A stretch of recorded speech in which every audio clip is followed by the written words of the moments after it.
হাজার হাজার লক্ষ লক্ষ টাকা ব্যয় করতেছে, তারপরে সে সুস্থ হইতেছে না।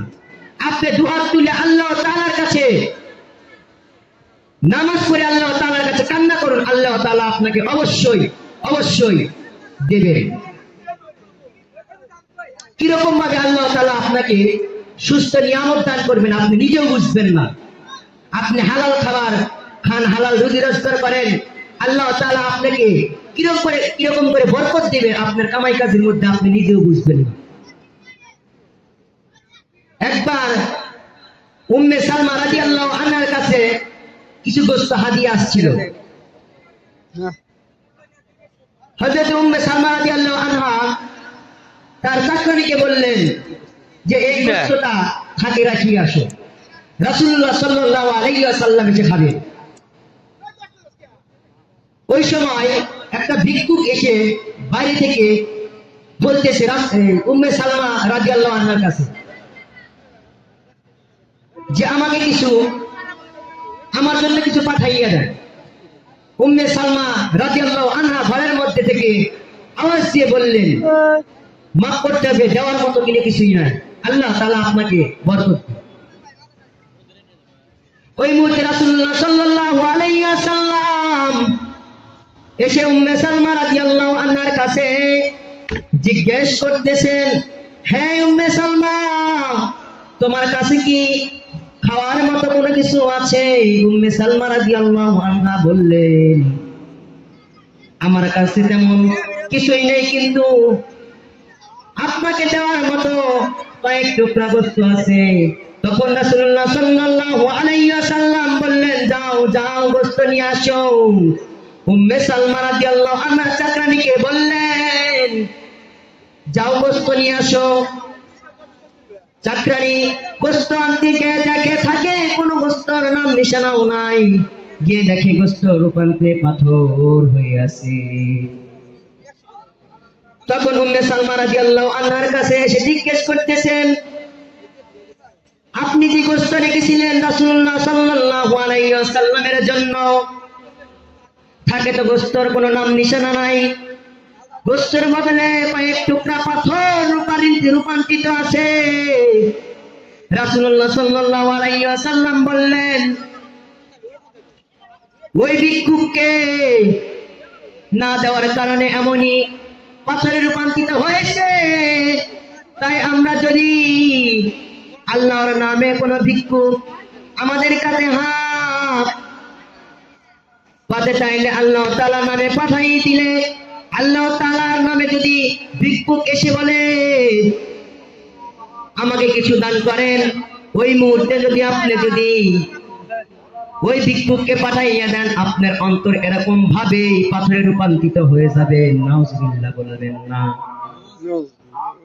তাই আমরা মেহেরবানি করে আল্লাহর নামে যদি করে ভিক্ষুক আমাদের কাছে এসে বলে, দয়া করে মেহেরবানি করে কেউ ফেরত দিবেন না, যে যাই পারেন দিয়ে দেবেন।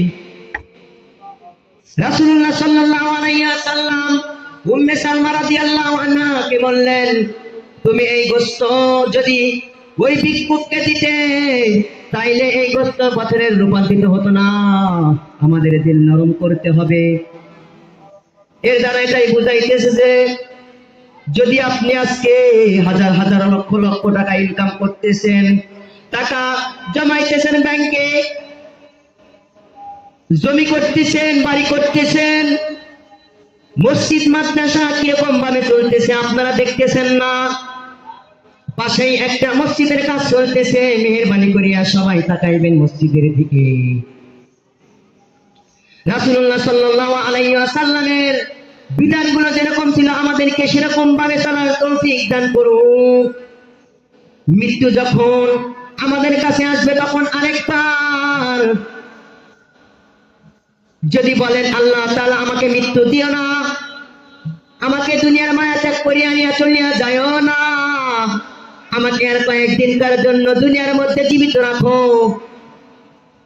আল্লাহ তাআলা তোমাকে এরকম পরিস্থিতির মধ্যে রাখবে না। আল্লাহ তাআলা যেরকম ভাবে তোমাকে দুনিয়াতে পাঠাইছে সেরকম ভাবে দুনিয়া থেকে বিদায় নিয়ে চলিয়া যাইতে হবে। অন্ধকার কবরের মধ্যে আমাদেরকে সবাইকে যাইতে হবে। তাই তাই মেহেরবানি করিয়া যারা এখনো জেনার কাজে লিপ্ত আছেন, যারা এখনো টাকা দিয়ে টাকা ইনকাম করতেছেন, সুদের মধ্যে লিপ্ত আছেন, মেহেরবানি করিয়া দয়া করিয়া যদি মুসলমানের সন্তান হয়ে থাকেন তাইলে এরকম নাহাজারি কাজ থেকে বিরত থাকুন। আজকে বাংলার জমিনে দেখা যাইতেছে মুসলমানের ছেলেবেলে রাস্তা দিয়ে ঘোরাফেরা করে, রাস্তা দিয়ে হাইটে যায়, আলেম ওলামা বুজুর্গদের দেখলে কোনো সালাম কালাম কোনো কিছুই নাই। আফসোস, আমরা মুসলমানের সন্তান। আল্লাহ তাআলা আপনাকে দুনিয়ার মধ্যে পাঠাইছে এরকম কাজ করার জন্য না। আমাদের মা বাবা যদি আমাদেরকে ছোট থেকে ইসলাম কি জিনিস মাদ্রাসায় যদি আমাদেরকে ভর্তি করে দেয়, তাইলে দেখেন আমাদের মাদ্রাসার ছেলেবেলে কত ভদ্র সভ্য হয়। একবার আপনি চিন্তা করে দেখেন, আপনার জন্য একটা সন্তান হাফেজে আলেম হয়, আপনার একটা সন্তান যদি হাফেজে আলেম হয়, ওই ব্যক্তি যতদিন পর্যন্ত কোরআন হাদিস থেকে আলোচনা করবেন, কোরআন পড়াশোনা করবেন, ততদিন পর্যন্ত এই দোয়া তার পরিবার পরিজনের মধ্যে লাগতেই থাকবে। আপনার ছেলেকে স্কুলে ভার্সিটিতে ভর্তি করে দিয়েছেন, গত পরশুদিন আমি রাস্তা দিয়ে হাইটে আসতেছি, ওই মুহূর্তে দেখতে পেলাম খুবই দুঃখজনক একটা ঘটনা।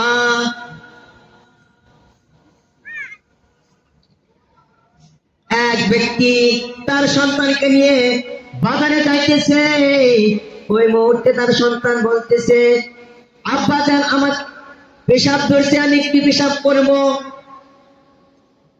তিনি কলেজের ছাত্র, তার পিতাকে পিছনে রাখিয়া যে দাঁড়াইয়া থেকে পশ্চিমের দিক পেশাব করতেছে। তখন আমি চিন্তা করে দেখলাম, স্কুল ভার্সিটির ছেলেরা বর্তমানে এরকম কাজ করে কিরকম ভাবে। আজকে আপনি চিন্তা করে দেখেন, মাদ্রাসার কোন ছেলেবেলে এরকম কাজ করতেছে নাকি?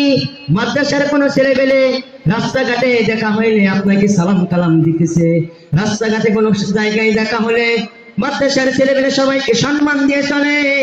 আপনি আপনার সন্তানকে আজকে উচ্চ শিক্ষা দিয়ে তুলবেন, কালকে আপনি রাস্তা দিয়ে যখন হাইটে যাইবেন তখন সবাই আপনাকে সম্মান করিবে।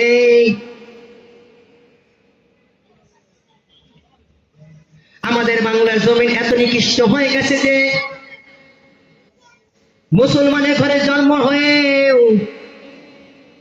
বোঝে না আমরা কিরকম ভাবে বাঁচতে চাই, বোঝে না আমরা দুনিয়ার মধ্যে কিসের জন্য এসেছি। আল্লাহ তাআলা আমাদেরকে দুনিয়াতে কিরকম ভাবে পাঠাইছে, কিরকম ভাবে দুনিয়া যাইতে হবে।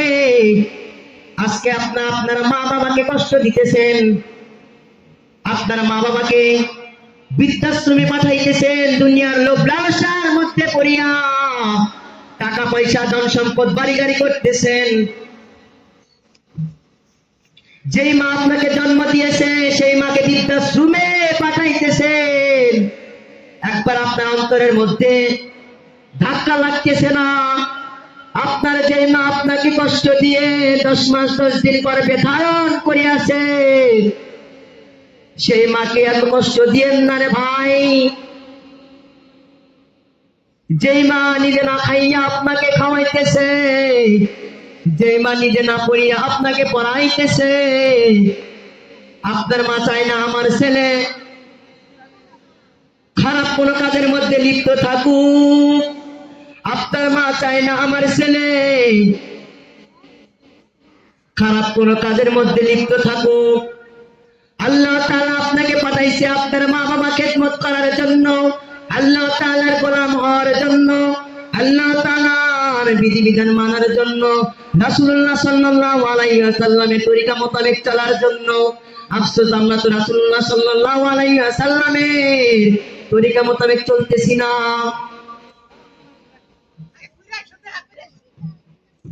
রাসূলুল্লাহ সাল্লাল্লাহু আলাইহি ওয়াসাল্লাম যখন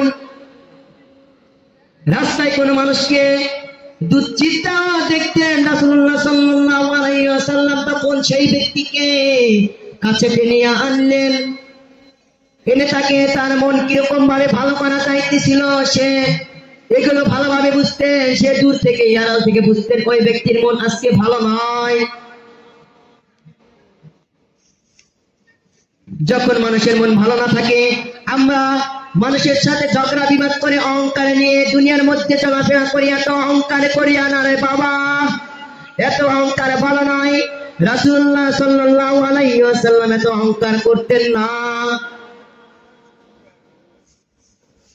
আমাদের পয়গম্বর, আমাদের নবী রাসূলুল্লাহ সাল্লাল্লাহু আলাইহি ওয়াসাল্লাম যখন মানুষের মনের খবর বুঝতেন, মানুষকে হেদায়েতের পথে নিয়ে আসতেন, তিনি 10 মাইল দূর থেকে বুঝতে পারতেন তার মনের মধ্যে আজকে কষ্ট লুকাইয়া আছে। তিনি তাকে ডাক দিয়ে